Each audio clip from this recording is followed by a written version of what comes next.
Car wash setup. What we're setting up here is a system that is capable of doing foam and also clear rinse. So we've got two lances here. We've got the normal freshwater rinse, we've then got the foaming system. What we're simply set up for here is it means that the system itself, we're not having to run and clear one line out with soap before we can go on to clear rinse. The system itself is set up so you've got foam 1 minute, as long as you want, or you can have fresh water all the time.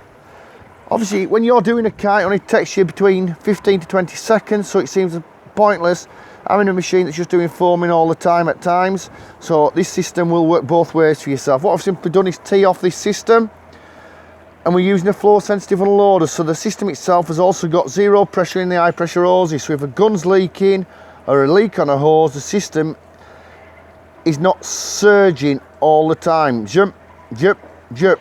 It means you can have a leak on a gun, on a hose, the system will still shut itself down. Now the only thing is with this, when we set this up, what we simply normally do is we have this switch here. The switch itself can be on a pillar outside. It's only 12 volt, 24 volt system. So you can have the switch outside on a pillar, you can have it outside on a wall, it can be inside.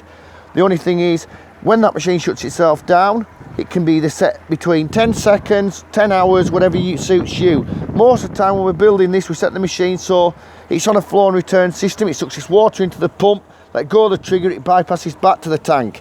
So the pump itself has got cold, fresh water going into it all the time. It means you won't boil the seals inside the pump.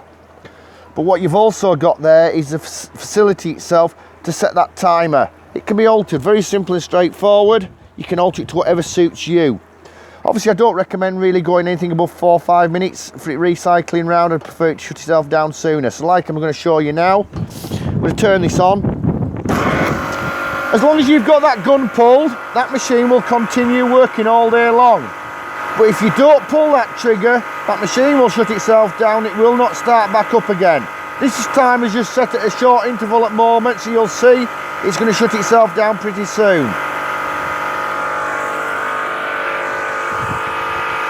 And what we'll do once it has shut itself down, which it has done now, yeah, we'll start it back up and we'll operate it. And obviously you'll see that it just keeps running and running and running all day long. So we've got foam here.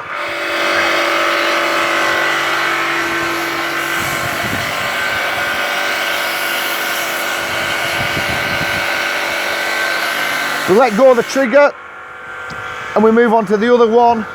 You're not waiting for the foam to disappear to clear the lines out. We've simply got fresh water immediately. So that car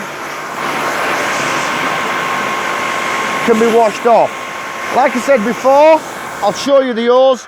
So when you let go of the trigger, the hose itself becomes flexible still. There's no pressure in there, so your hose is lasting longer as well. We could literally unscrew this at this stage here, and that hose will unscrew at that point. There's no pressure in, so the trigger's got no system in. What we're going to try and do is demonstrate, show you that the machine will still shut itself down. So we're letting normally the machine at this stage, and it still shut itself down with the gun leaking, which you just heard then. But that timer can be altered to what suits you. Got the dial on the foamer there to operate how much chemical you want to go through the system itself, so it's fully controlled there. But like I say, this is what we do. We normally use flange coupling drive, so you're on a system that's got male motor, male pump, rubber couplings in between, flange drive in the system. Thank you very much. Q Services, Q Washers, eBay and YouTube.